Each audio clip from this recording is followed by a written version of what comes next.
Boa tarde a todos e todas. Eu cumprimento as senhoras e os senhores, senhoras senadoras e senhores senadores.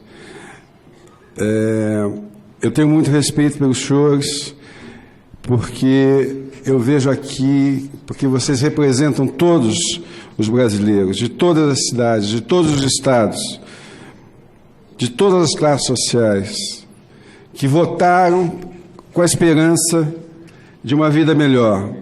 Dentre esses brasileiros também consigo ver a expressão, o olhar dos 12 milhões de brasileiros que estão desempregados, dos 5 milhões de brasileiros que estão desalentados, dos quase 14 milhões de trabalhadores que estão subutilizados ou subocupados, dos quase 40 milhões de brasileiros que trabalham na informalidade, dos 55 milhões de brasileiros que vivem abaixo da linha de pobreza, são cerca de 25% da população brasileira. Esse enorme contingente de brasileiros aqui representados pelas senhoras e pelos senhores, eles já não contribuem para a Previdência. E mesmo com as regras atuais, dificilmente terão proteção previdenciária na velhice. O Brasil é o país mais desigual do mundo. Estudo recente feito pelo economista Tomás Piketty mostra que o Brasil é hoje o país democrático que concentra a maior 1% dos bilionários brasileiros, concentram a maior renda do mundo. Nós só perdemos para o Catar, que é um Emirado Árabe, governado pela mesma dinastia desde o século XIX. Uma reforma da Previdência não pode desconsiderar a dramática realidade do mercado de trabalho brasileiro. Ela não pode impor padrões exigidos por países desenvolvidos, equivalentes e mesmo superiores. Nós não podemos desconhecer que o Brasil é um dos países de longo passado escravagista que ainda não enfrentou sequer as desigualdades do século XIX. Senhoras e senhores, senadores e senadoras, ajustes são necessários. Todos os países que fazem isso. Mas para fazer um ajuste precisa de um diagnóstico. E o diagnóstico no Brasil ele é intencionalmente errado, intencionalmente equivocado, porque parte-se de uma ideia errada de que nós temos um sistema previdenciário único, que nós temos um déficit previdenciário único, que todo o sistema está contaminado por privilégios. E isso não é verdade. Nós temos ao menos 3 grandes sistemas, regimes previdenciários, cada um com as suas regras próprias, cada um com as suas fontes de financiamento específicas, cada um regido por um capítulo da Constituição da República. Nós temos o regime geral da Previdência Social, nós temos o regime próprio da Previdência Social dos servidores civis, nós temos o regime dos militares, mas também temos a previdência dos parlamentares, também temos a previdência dos estados, também temos a previdência dos municípios. Eu pergunto, todos esses sistemas precisam de reforma? Nada foi reformado nos últimos 20 anos. E o que nós percebemos, onde afinal está o problema? O que precisa ser reformado? E o que nós notamos é que o que precisa ser reformado não está sendo reformado, que é a previdência dos estados, que é a previdência dos municípios, que é a previdência dos militares. E nós estamos reformando o que já foi reformado, o regime próprio do servidor público civil federal e o regime geral da Previdência Social. Nos últimos 20 anos, nós tivemos 7 emendas constitucionais que reformaram esses 2 sistemas. a emenda constitucional 20 de 98, a 41 de 2003, a 47 de 2005, a 70 de 2012, a 79 de 2014, a 88 de 2015, a 98 de 2017. Eu pergunto, nada foi mudado? Todos os problemas que dizem existir até hoje não foram objeto dessas reformas?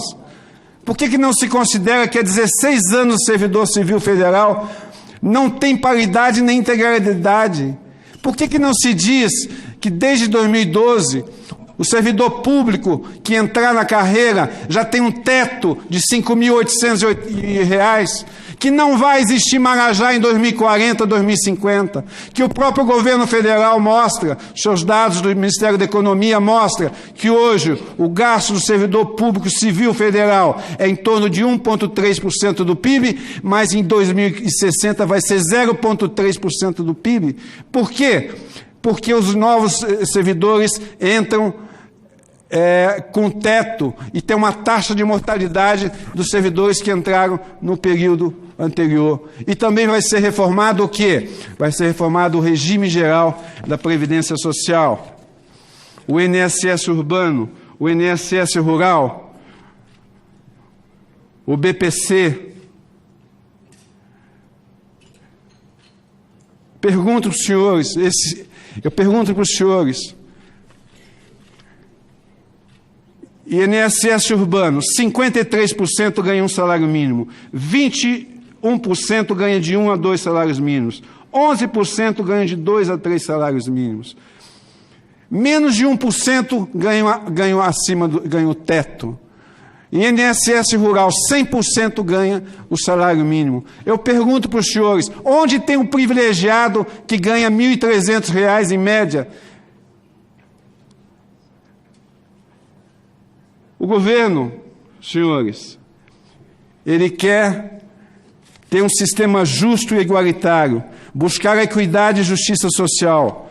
Busca, diz o governo, algumas regras previdenciárias fazem com que os mais ricos sejam relativamente beneficiados. Mas quem o governo considera como pobre ou como rico? Leiam na PEC número 6, páginas 53 e 54.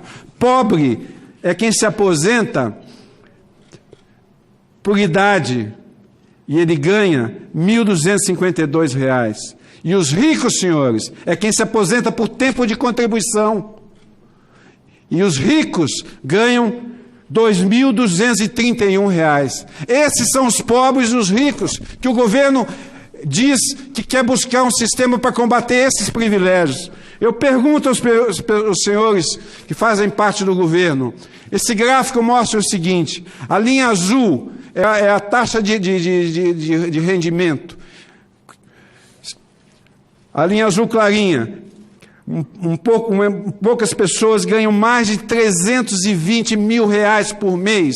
E quem ganha R$ 320 mil por mês ou mais, tem 70% da sua renda, do imposto de renda, isenta de tributação. Tá certo? Onde estão os privilegiados? Nas pessoas que recebem o INSS urbano, INSS rural, BPC, tá certo? Ou uma pessoa que ganha R$ 500 mil por mês e tem 80% da sua renda isenta de tributação. E qual que é o problema mais grave disso tudo? O problema mais grave disso tudo é que 90% da economia dessa reforma, em 20 anos, virá exatamente dos ricos, do INSS urbano, do INSS rural, do BPC e do abono salarial. Está claro? O diagnóstico do governo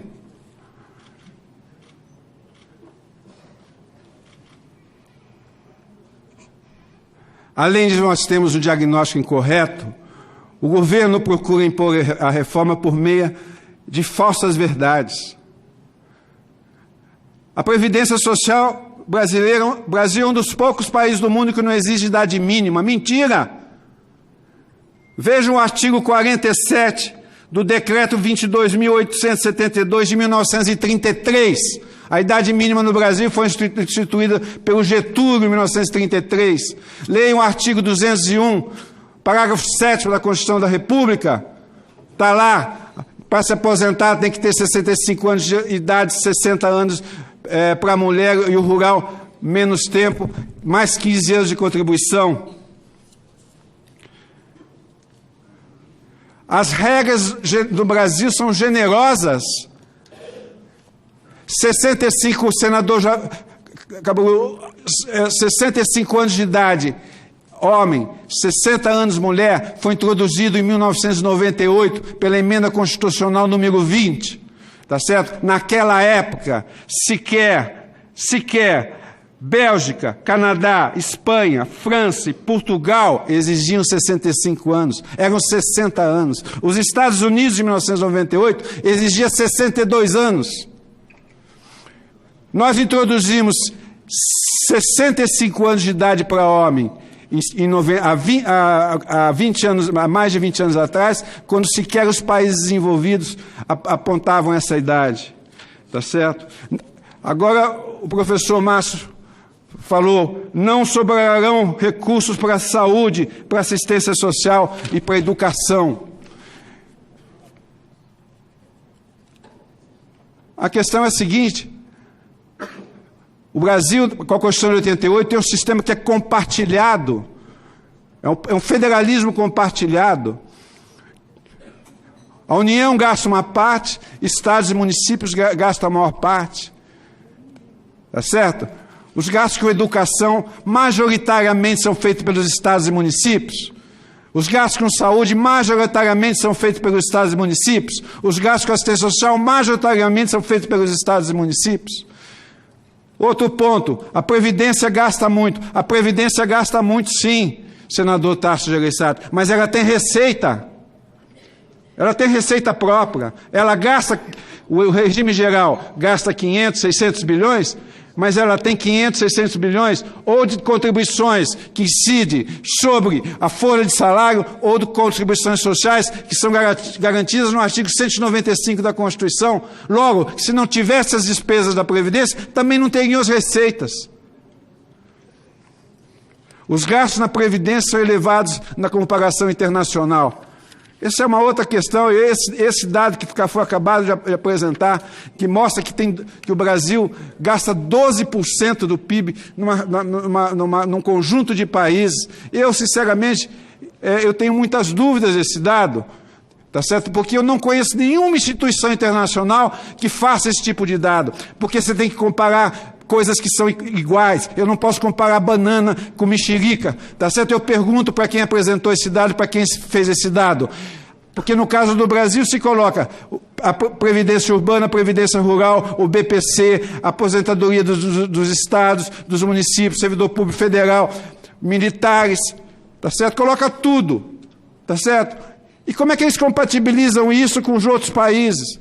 Eu pergunto, nessa compatibilização, estão os 27, os mais de 40 regimes especiais de previdência da França? Eu acredito que não. O fato é que o que é comparável,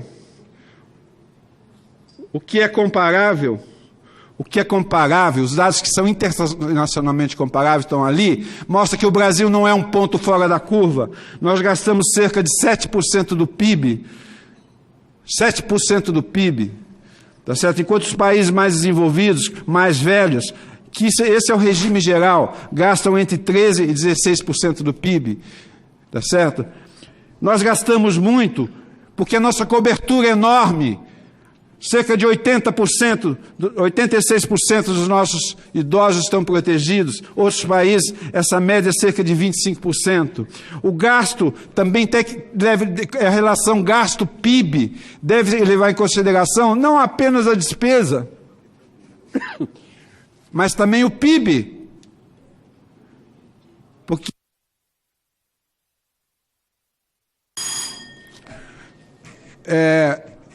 senador, eu vim preparado para falar 30 minutos. Se o senhor me der mais 5, eu mudo toda a minha estratégia e encerro. O senhor me dá mais quanto tempo? Então, eu vou mudar toda a minha estratégia para encerrar. Nós temos que levar em conta também a questão do PIB. Aqui, esse gráfico mostra o seguinte. O o 6,4, isso é uma série de 1995 a 2015.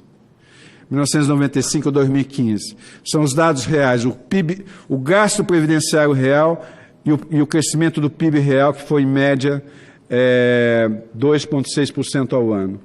Mas olhem só, se, mantido o gasto previdenciário, o PIB tivesse crescido 5,5% ao ano, o nosso gasto previdenciário seria de 3,7% do PIB. Tá certo? Se tivesse crescido 1% ao ano, ele seria muito maior, seria 8% do PIB. Então, nessas comparações gasto-PIB, nós também temos que levar em conta o comportamento do denominador. Bom, em 5 minutos eu não tenho muito mais a dizer, eu só quero dizer o seguinte, que além dessas falsas verdades, o governo também abre mão do terrorismo, o terrorismo financeiro. Eu não tenho tempo aqui para explicar, se depois os senhores tiverem interesse, eu posso explicar. Eu escrevi esse livro, chama-se Previdência, o Debate Desonesto. Escrevi esse livro em 20 dias, durante 15 horas por dia, por um único objetivo, para apresentar, para tentar subsidiar o Senado Federal, tá certo? No debate que vai se travar aqui, por se tratar de uma questão fundamental que mexe com a vida de mais de 200 milhões de pessoas. Tá? Aqui está tudo o que eu podia falar, está explicado aqui. Se os senhores tiverem interesse, vocês podem ver aqui. Está tudo explicado nessas palavras, porque aqui, infelizmente, eu não tenho tempo. Mas eu digo aqui o seguinte, nós temos o terrorismo econômico, existe déficit. Pela Constituição da República não existe déficit. Esse déficit vai ser explosivo. O governo não tem modelo de projeção atuarial para fazer projeções de longo prazo. Há a questão da questão da demografia. Não há solução. A população vai crescer, não há solução. O primeiro ponto que os economistas que fazem essas projeções deveriam saber é saber quantos velhos tem no Brasil. Porque hoje o IBGE tem uma divergência entre a metodologia antiga e atual, tá certo? Que dá uma diferença de quase 8 milhões de velhos, tá certo? Então, para fazer projeções demográficas, primeiro o Congresso deveria saber quantos velhos, quantos idosos existem no Brasil, porque as metodologias do IBGE, as antigas e a PNAD contínua não batem, tá certo? Existem alternativas para a questão demográfica, diversas alternativas. Não tenho tempo de explicar aqui. A população vai envelhecer? Vai. Mas não existem alternativas? Existem. Existem diversas. Posso dispor falar aqui. Tem também a questão do terrorismo econômico. Se não se fizer a reforma, o Brasil vai quebrar. Tá certo? O que também não tem base científica. Né? Faz-se uma correlação com 10 fundamentos econômicos, relação dívida-PIB, crescimento da economia, emprego, etc., etc., faz essa relação e faz uma correlação absoluta com a Previdência Social. Tá certo? Então, também isso não faz sentido, isso não é objeto, não tem base científica para tudo isso. Portanto, é um debate desonesto. Né? Eu espero...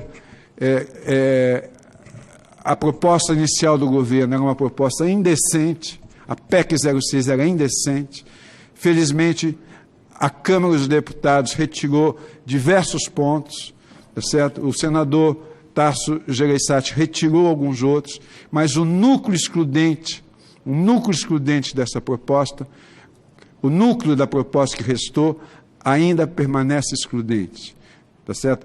Nós vamos ter um rebaixamento muito grande da renda desses aposentados. Eu quero dizer para os senhores, eu só queria mostrar, isso vai ter um impacto importante na economia. Para concluir, por favor. Mais de 88% dos municípios. Concluindo, essa proposta, apesar das mudanças que foram feitas na Câmara, apesar das mudanças que o senador Tarso Gereissati propõe, o núcleo excludente da proposta original do governo está presente. E o nosso sistema é bicameral, tá certo? Eu tenho muita fé, tá certo? Eu acredito realmente que esse Congresso Nacional, tá certo, vai cumprir o seu papel revisor, né, previsto na nossa Constituição, tá certo? Porque isso mexe com a vida de mais de 200 milhões de pessoas. Eu digo o seguinte, para finalizar, senador: nós não estamos discutindo reforma da Previdência, nós estamos discutindo que país nós vamos ter daqui a 10, 15, 20 anos. Nós estamos discutindo como será possível, se esse Senado será capaz de evitar mais um retrocesso no processo civilizatório brasileiro. Muito obrigado.